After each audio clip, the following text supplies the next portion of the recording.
Assalamualaikum warahmatullahi wabarakatuh. Hai semuanya, kali ini kita akan belajar mengenai PPh pasal 22 tentang ketentuan dan contohnya. Bagaimanakah penjelasannya? Mari kita perhatikan. Sebelum masuk ke ketentuan PPh pasal 22, kita perlu tahu dulu bahwa PPh pasal 22 adalah salah satu dari kredit pajak. Nah, pertanyaannya adalah, apakah kredit pajak itu? Kredit pajak adalah hak wajib pajak untuk mengurangkan pajak yang terutang dengan pajak yang sudah dibayar atau dipungut sebelumnya.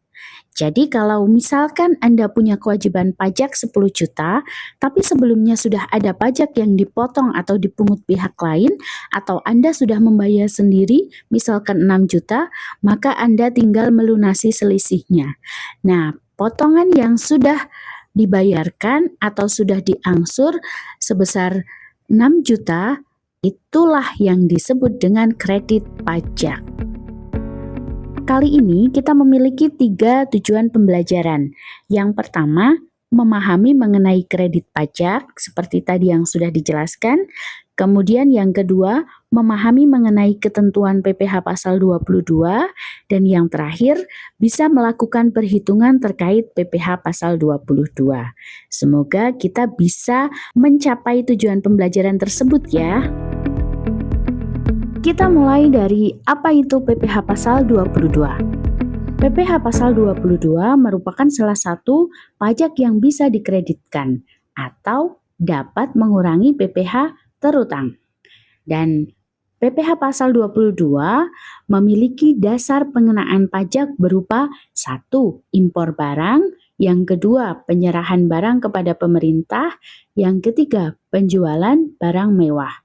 Siapakah yang memungut PPh pasal 22? Bisa dipungut oleh bendahara pemerintah, BUMN, dan yang lainnya.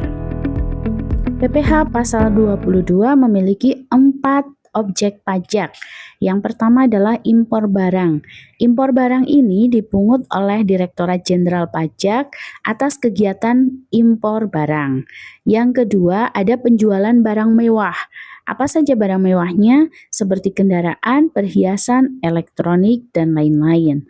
Kemudian yang ketiga ada objek pembelian oleh pemerintah. Jadi pemerintah yang melakukan pembelian barang itu akan terkena PPh pasal 22. Dan yang keempat ada penjualan BBM atau bahan bakar minyak. Nah, penjualan BBM ini khusus kepada pihak yang tidak mendapatkan subsidi atau pihak non-subsidi. Adapun ketentuan tarif PPh pasal 22 adalah sebagai berikut. Jadi ada 5 poin atau 5 jenis transaksi, mulai dari impor dengan API atau angka pengenal impor. Jadi angka pengenal importir itu semacam NPWP atau NIK yang fungsinya adalah sebagai tanda pengenal seorang importir. Nah, impor dengan API atau tanpa API itu memiliki tarif pajak yang berbeda.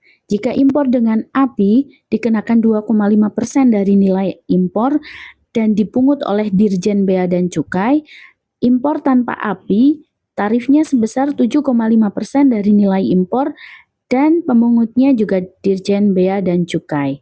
Adapun untuk pembelian barang oleh pemerintah dikenai pajak 1,5% dari pembelian dan yang memungut adalah bendahara pemerintah.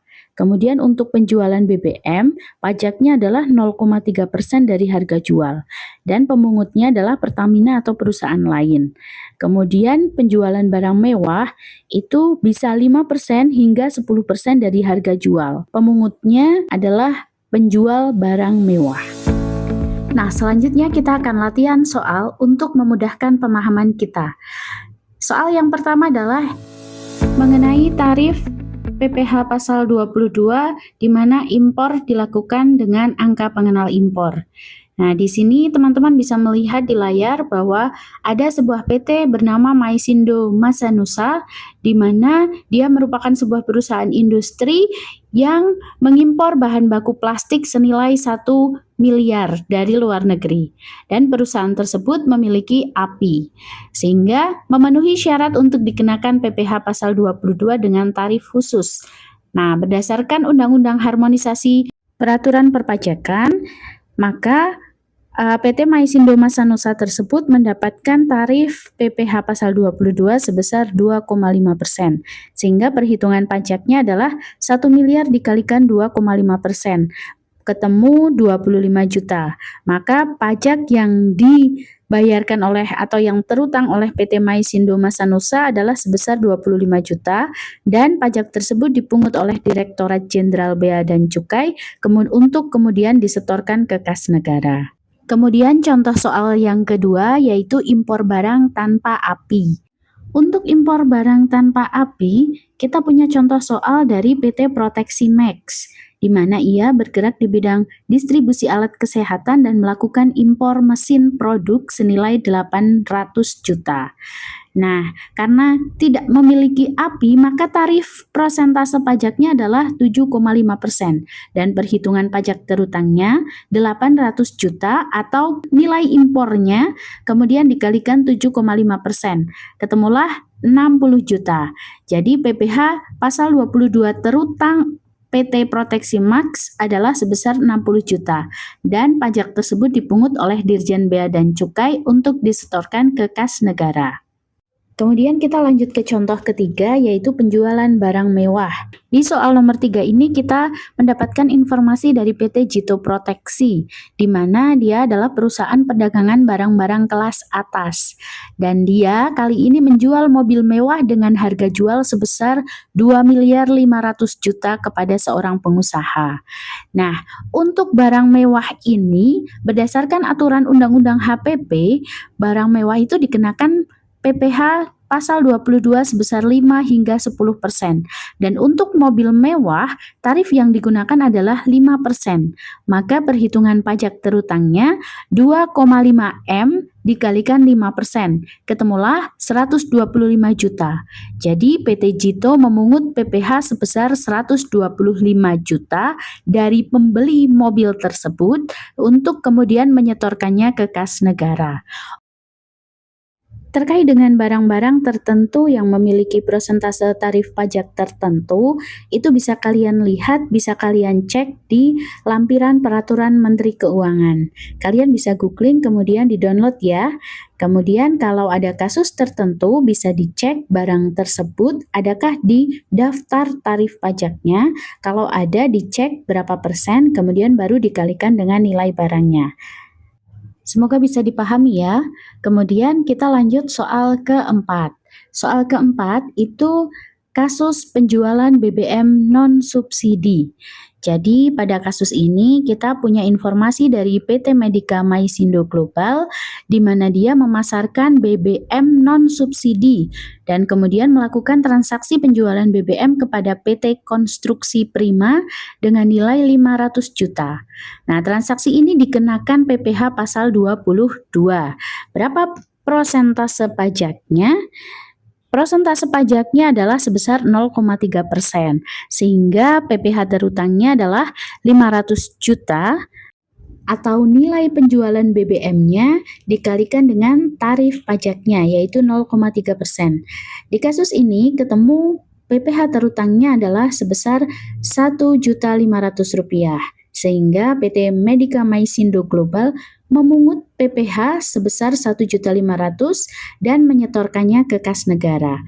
Berarti yang membayar pajaknya adalah PT Konstruksi Prima yang memungut PT Medika Maisindo Global. Selanjutnya kita beralih ke contoh soal yang kelima, yaitu pembelian barang oleh pemerintah. Contoh kasusnya adalah pemerintah provinsi melakukan pembelian peralatan kantor dari PT Solida dengan total nilai transaksi sebesar 400 juta. Barang tersebut tidak termasuk kategori BKP atau barang kena pajak, maka transaksi ini dikenakan PPh pasal 22 dengan tarif 1,5%. Maka perhitungan pajaknya adalah 400 juta dikalikan 1,5%, ketemulah 6 juta rupiah. Maka pemerintah daerah memungut PPh pasal 22 sebesar 6 juta rupiah dan menyetorkannya ke kas negara. Berarti yang membayar adalah PT Solida, kemudian yang memungut adalah pemerintah provinsi untuk kemudian disetorkan ke kas negara. Nah, yang menarik di sini adalah yang dikenakan PPh pasal 22 adalah ketika barang yang dijadikan transaksi tidak termasuk BKP. Diingat-ingat ya. Kemudian contoh selanjutnya adalah contoh kasus penjualan barang oleh BUMN. Di sini kita punya kasus PT Semen Indonesia sebagai BUMN itu melakukan transaksi penjualan semen kepada PT Alkesindo dengan nilai 200 juta. Nah, karena semen termasuk kategori barang tertentu yang dikenakan PPh pasal 22, maka PT Semen harus memungut pajak sesuai dengan tarif yang ditetapkan, dan tarifnya adalah sebesar 0,25% untuk penjualan barang. Maka perhitungan pajaknya adalah 200 juta dikalikan 0,25%, ketemulah 500.000. Jadi PT Semen Indonesia harus memungut PPh pasal 22 sebesar 500.000 dan melaporkannya melalui SPT Masa PPh 22 sesuai dengan ketentuan yang berlaku di bawah Undang-Undang Harmonisasi Peraturan Pajak. Untuk barang-barang apa saja yang dikenai pajak atau dikenai tarif tertentu, kalian bisa cek PMK terkait dengan PPh pasal 22. Oke, itu tadi contoh soalnya. Kemudian selanjutnya kita akan bahas mengenai bagaimana penyetoran PPh pasal 22. Penyetorannya itu harus disetorkan ke kas negara paling lambat tanggal 10 bulan berikutnya, dan pemungut pajak harus membuat kode billing untuk melakukan penyetoran melalui sistem e-billing di Direktorat Jenderal Pajak secara online. Nah, selanjutnya terkait dengan pelaporan, setelah menyetorkan, pemungut itu wajib melaporkan PPh pasal 22 yang telah dipungut dan disetorkan menggunakan SPT Masa. Dan pelaporannya ini harus dilakukan paling lambat tanggal 20 bulan berikutnya. Terakhir adalah tentang sanksi keterlambatan. Jadi ketika terlambat melaporkan akan dikenai denda keterlambatan pelaporan. Nah, jika pemungut terlambat melaporkan SPT Masa pasal 22 dikenakan denda sebesar 100.000 per masa pajak. Kemudian jika terlambat menyetorkan, maka akan dikenai bunga keterlambatan penyetoran. Nah, jika terlambat menyetorkan, bunganya sebesar 2% per bulan dari jumlah pajak yang terutang. Dihitungnya dari tanggal jatuh tempo hingga tanggal penyetoran. Begitu, jadi jangan sampai terlambat, baik itu terlambat menyetorkan maupun terlambat melaporkan. Karena kalau terlambat menyetorkan ada bunganya, kalau terlambat melaporkan ada dendanya. Oke, sekian untuk materi hari ini dan terima kasih. Semoga bisa dipahami dan jangan lupa belajar ya. Oh ya, untuk video yang lainnya ataupun untuk materi yang lainnya bisa cek sosial media saya, yaitu di Amrina Bastian.